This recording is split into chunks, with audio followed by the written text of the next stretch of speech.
নমস্কার বন্ধুরা, মিনুর রান্নাঘরে আপনাদের স্বাগত। চলে এলাম নতুন একটা রেসিপি নিয়ে। আজকের আমি একটা পালং শাকের রেসিপি করে আপনাদের দেখাবো। পালং শাকের সঙ্গে আমি কিছুটা বাঁধাকপি কেটে নিয়েছি, আর নিয়েছি সিম, বেগুন, আলু। এছাড়া নিয়েছি পালং শাক, আর সঙ্গে নিয়েছি কিছুটা চিংড়ি মাছ। চিংড়ি মাছটায় নুন হলুদ মাখিয়ে রেডি করে নিয়েছি। এবার চলুন রান্না করে দেখাবো। দারুণ স্বাদ।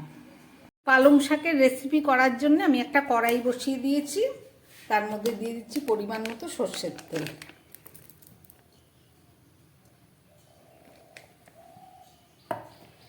একদম তাড়াতাড়ি রান্না, বেশি মশলা তেল কোনো কিছুই লাগবে না। দিয়ে দিচ্ছি একটু পাঁচফোড়ন।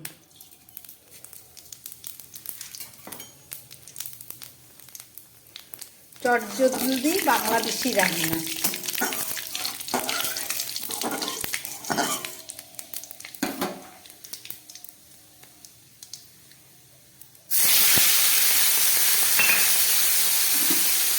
চিংড়ি মাছটাকে ভেজে নিলাম।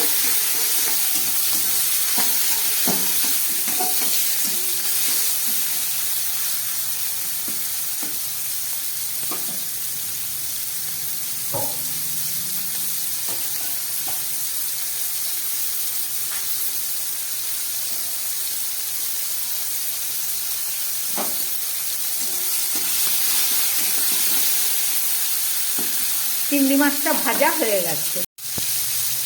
দিয়ে দিচ্ছি দুটো কাঁচা লঙ্কা, আর দিয়ে দিচ্ছি কেটে রাখা সিম, আলু আর বেগুন।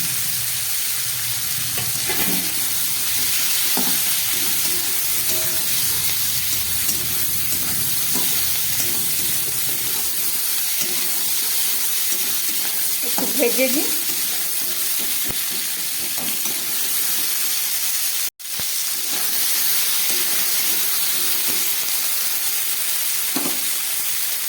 এবার দিয়ে দিচ্ছি বাঁধাকপি।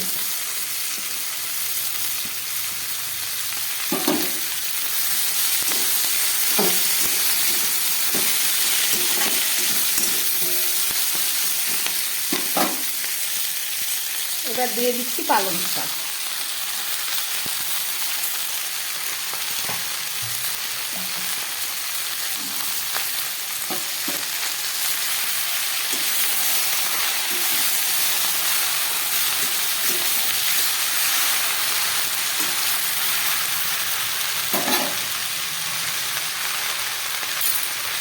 দিয়ে দিচ্ছি পরিমাণ মতো নুন। দিয়ে দিচ্ছি পরিমাণ মতো হলুদ, আর দিয়ে দিচ্ছি খুব সামান্য একটু জল।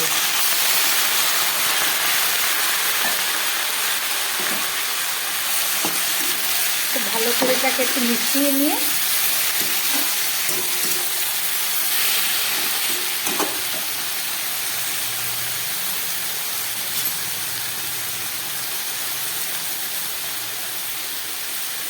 এবারে গ্যাসটাকে আমি বন্ধ করে কমিয়ে দিয়ে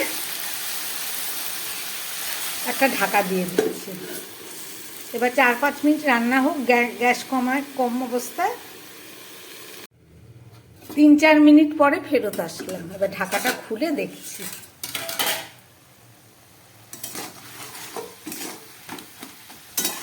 সবজিগুলো অনেকটাই সিদ্ধ হয়ে গেছে।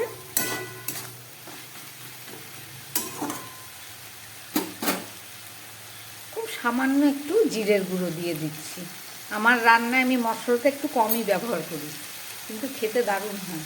আর দিয়ে দিচ্ছি একটু লঙ্কার গুঁড়ো। সঙ্গে দিয়ে দিচ্ছি একটু ধনেপাতা। দিয়ে এটাকে খুব ভালো করে মিশিয়ে নেব। আলুগুলো একদম সিদ্ধ হয়ে গেছে।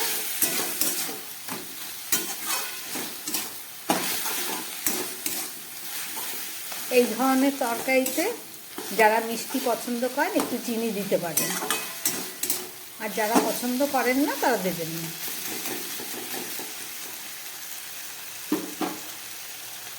আমি একটু সামান্য মিষ্টি দিয়ে দিচ্ছি। বাঁধাকপি দেওয়া আছে। এই ধরনের তরকারি খুব চটজলদি রান্না হয়ে যায় এবং স্বাস্থ্যসম্মত। তেল মশলাটাও কম আছে, কিন্তু খেতে দারুণ স্বাদ হয়।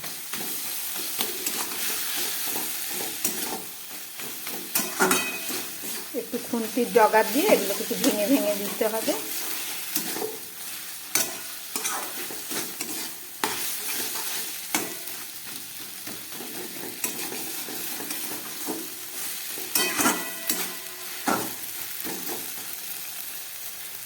এবার আমি গ্যাসটাকে কমিয়ে দিয়ে, কমাবো না, একদম নিভিয়েই দিলাম, নিভিয়ে দিয়ে একটা ঢাকা দিয়ে দিচ্ছি।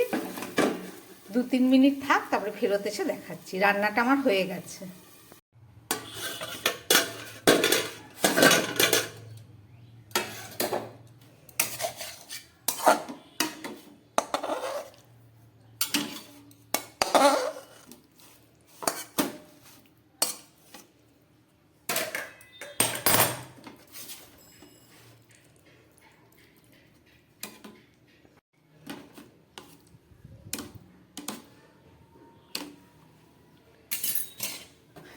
রান্না করলাম পালং শাক, বাঁধাকপি আর চিংড়ি মাছ দিয়ে একটা রেসিপি।